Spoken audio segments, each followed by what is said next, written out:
이어서 미완성 발명의 정의 및 태양에 대해서 보겠습니다. 우리가 앞서서 완성된 발명의 정의에 대해서 봤고, 완성된 발명의 요건을 만족하면 그 자체로서 이제 문제가 없는 것이고, 그럼 완성된 발명의 요건을 만족하지 못하면, 판례가 설치한 요건을 만족하지 못했을 경우는 미완성 발명이 되는데, 그게 어떤 경우인지 또 어떤 예시가 있는지 보도록 하겠습니다.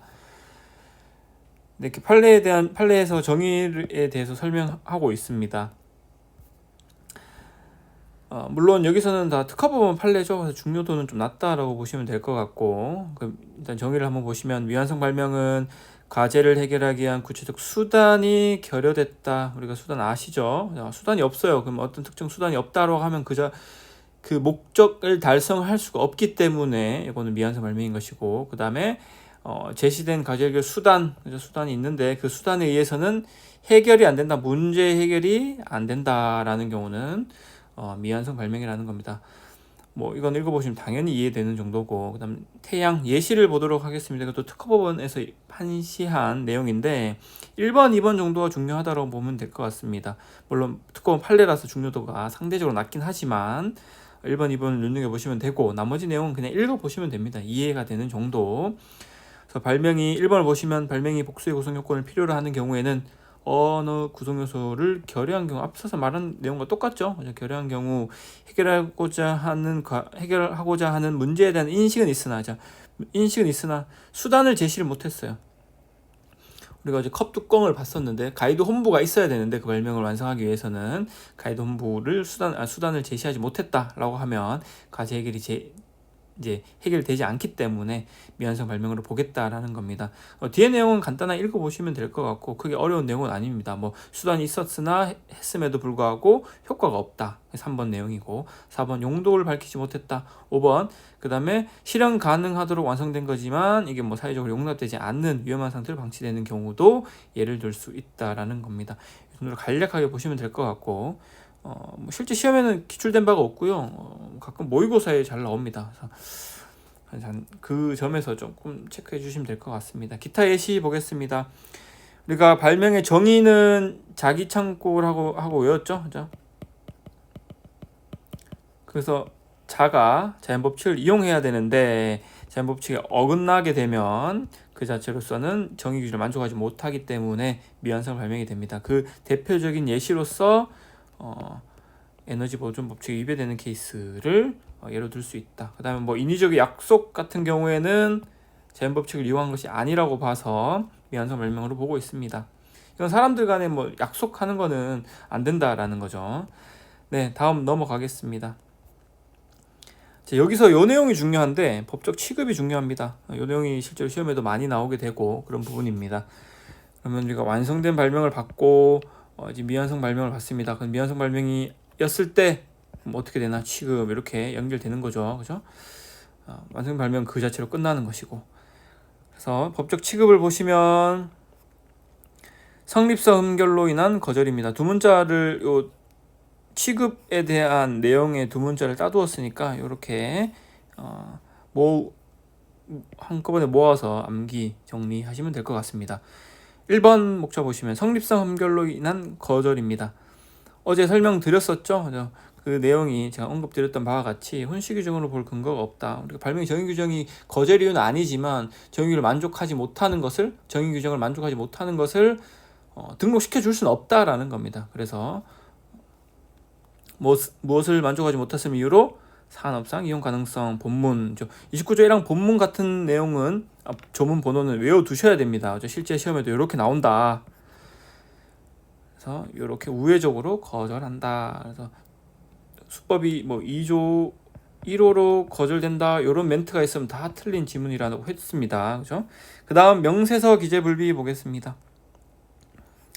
자, 명세서 기재불비와 미완성 발명은 일정 부분 비슷한 부분이 있습니다. 왜냐하면 미완성 발명도 어떤 구성을 결여했거나 구성 간의 결합 관계를 제대로 적지 못했거나 등등 결합이 상이하다, 이상한 부분이 있다라고 하는 부분에서 어떻게 보면 기재가 미비한 부분이 있다고 볼 수 있겠죠. 하지만 어떤 차이가 있냐면, 명세서 기재불비는 이건 형식상의 문제고, 그 다음에 미완성 발명의 경우에는 실체상의 문제입니다. 그래서 우리가 기재불비라고 하는 내용이 있을 때는 보정이라는 것을 통해서 하자 치유를 할 수 있죠. 그렇죠? 근데 보정은 항상 세트가 되는 것이 신규 사항이 추가되면 안 된다는 것인데, 요 점에서 이 명세서 기재불비와 미완성 발명은 구분이 된다라는 겁니다. 그래서 내용을 보시면 구별이라고 되어 있죠. 구별되어 있습니다. 미완성 발명과 명세서 기재불비는 근거가 상이합니다. 법적 근거는 명세서 기재불비는 42조에 규정이 되어 있고 미완성 발명은 2조 1호에 규정이 되어 있습니다. 법적 근거가 상이하다. 우리 항상 법에서는 근거가 상이하면 전혀 취급이 다르다는 걸 이해하셔야 됩니다. 그 다음 미완성 발명에 해당되는 경우에는 보정에 의해서도 하자를 취할 수 없고, 그렇죠? 왜냐하면 새로운 내용을 추가해야 하기 때문에 반드시 신규사항 추가될 수밖에 없다. 그래서 안 된다. 그 다음에 그와 같은 이유로 거절된 경우에는 선출원의 지위도 인정되지 않는 것이다 라고 했습니다. 미완성 발명 선출원 지위가 없습니다. 명세서 기재불비에 해당되는 경우에는 보정에 의해서 하자를 취할 수 있는 경우도 있고 라고 되어 있죠. 구분이 된다라는 겁니다. 단순 기재불비, 기재상의 형식상의 문제이기 때문에 이거는 추가한다고 하더라도 새로운 내용이 추가되는 건 아니다라는 겁니다. 그래서 그 출원은 선출원 지위도 인정되는 것이다. 그래서 법률적 효과가 상이하다라는 내용이 나와 있죠. 그래서 양자의 거절 사유를 혼용할 수 없다. 자, 기억해 주시면 되고, 그 다음에 어떤 특허 출원이 42조 3항에서 정한 기재 요건을 충족하지 못했다고 하더라도 이를 미완성 발명이라 단정할 수 없다라고 되어 있습니다. 기재불비가 있다라고 해서 이 미완성 발명은 아니라는 겁니다. 그죠? 항상 두 개가 필요 충분 조건은 아니다. 구분을 하시면 될 것 같습니다. 특허법 판례니까 가볍게 두 개가 구분된다 정도만 이해하시면 될 것 같습니다. 다음 장으로 넘어가시면 방금 설명드렸던 것과 같이 미완성 발명의 경우에는 보정에 의해서 하자 치유가 안 된다. 왜? 신규사항 추가가 되기 때문에. 항상 보정은 요 두 개가 세트라고 했습니다. 그죠? 세트. 요 두 개가 하나의 세트입니다. 우리가 특허에서 이렇게 세트가 되는 것들이 많이 있는데 세트가 되는 것들은 세트로 기억을 해주셔야 된다.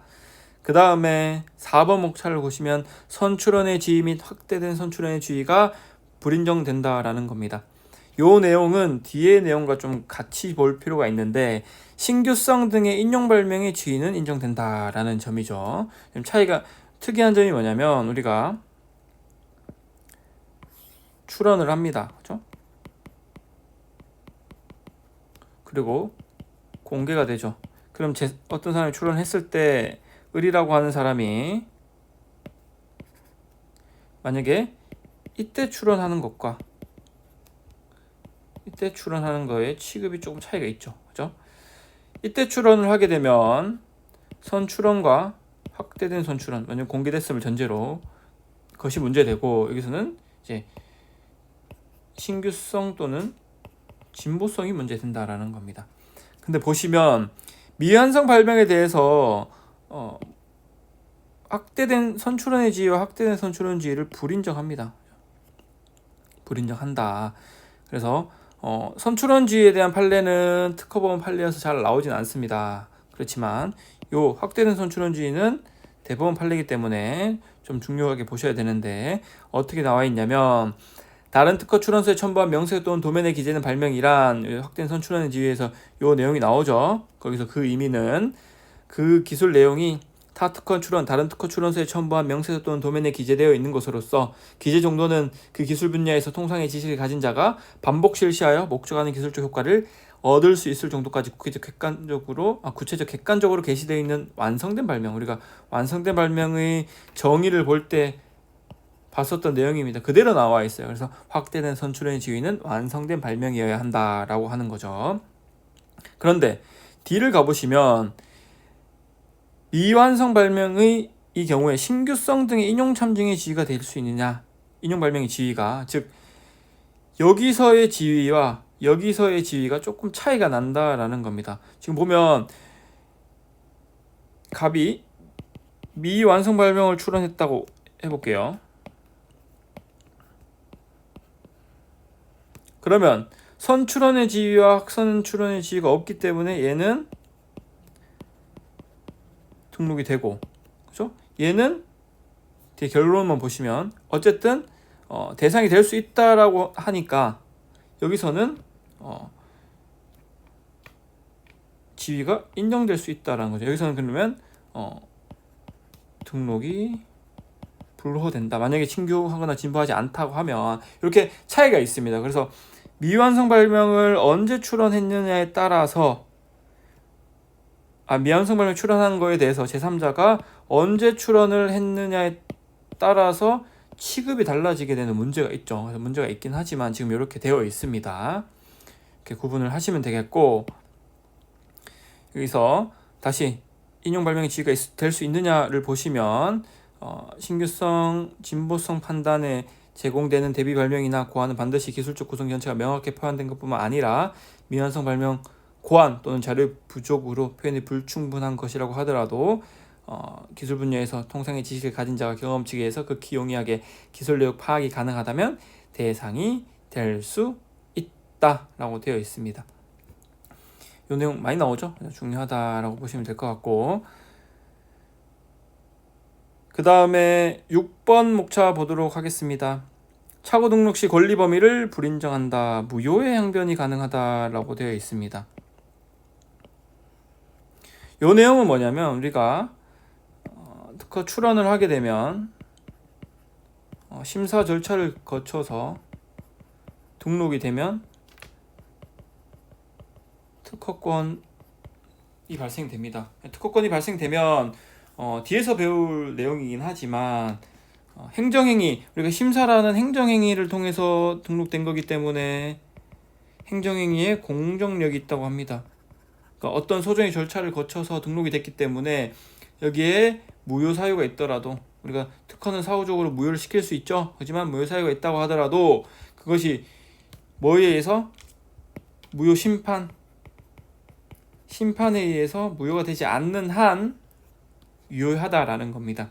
그래서 함부로 이 등록된 특허권의 권리 범위를 부정할 수는 없다. 부정할 수 있는 것은 오직 뭐다? 무효 심판에 의해서만 가능하다라는 점이죠. 그럼에도 불구하고 권리 범위를 인정하지 않는 케이스가 있습니다. 아주 객관적인 사유들에 대해서는 그러면 바로 권리 범위를 인정하지 않을 수 있다. 왜냐면 어차피 무효 심판 가도 무효가 될 것이 명백하기 때문에 굳이 무효 심판 가지 않고서도 불인정하자라고 하는 내용입니다. 그래서 미완성 발명의 경우에도 아주 객관적이죠. 객관적인 내용들이기 때문에 권리 범위가 유효하지 않으므로 권리 범위에 대비할 필요도 없이 라고 되어 있습니다. 이 표현이 좀 중요한데, 우리가 권리 범위라고 하는 거는 일종의 재산권에서 땅을 보면 이렇게 바운더리가 설정이 돼 있죠. 자, 이렇게 우리가 울타리를 친다고 합니다. 그죠? 울타리론이라고 하는데 쳤어요. 그럼 이게 내 권리 범위예요. 그죠? 그냥 누군가가 여기를 쭉 침범하게 되면 이게 침해다라고 이해를 하시면 돼요. 그런데 만약에 이 권리 범위가 유효했을 때가 침해인 거지, 만약에 이게 유효하지 않다라고 하면 권리 범위 자체가 없죠. 넘어설 울타리가 없는 거죠. 그렇기 때문에 대비할 게 없어요. 대비할 필요도 없이 속하지 않는다라고 하는 표현이 나옵니다. 이렇게 정리를 해주시면 되겠습니다. 그래서 참고로 무효의 항변이 인정되는 사유는 아주 객관적인 것들에서만 됩니다. 그죠? 동일성, 그 다음에 실시 불가능한 경우, 그 다음에 기술적 범위를 특정할 수 없는 경우, 이런 케이스가 있습니다. 그래서 동일성 실기로 외워주면 된다. 동일성은 세 가지가 있기 때문에 그렇습니다. 그죠? 우리가 대표적인 특허 요건 사유인 진보성은 여기 제외되죠. 네. 진보성은 주관적인 판단이 개입되기 때문에 그렇다라고 보시면 됩니다. 우리가 발명에서 창작이라는 표현이 나오는데 실제로 신규성은 어떤 내용을 쓰냐면 객관적 창작성이라는 표현을 쓰고, 진보성은 주관적 창작성이라는 표현을 씁니다. 그러면 그 창작성에서 객관적인 사유와 주관적인 사유가 있는데 그 진보성은 주관적인 사유이기 때문에 이 권리 범위를 바로 불인정할 수 있는 것은 아니다. 그래서 무효 심판에 가서만 가능하다라는 점입니다. 그래서 오늘 이제 미완성 발명까지 정리를 했고, 요 내용은 중요합니다. 잘 기억을 해줘야 될 것 같습니다. 그래서 완성된 발명과 미완성 발명을 잘 구분하는 것이 이번 시간의 핵심이었습니다. 여기까지 하도록 하고, 이제 더 많은 강의가 궁금하시면 네이버 카페에 오셔서 보시면 되겠습니다. 수고하셨습니다.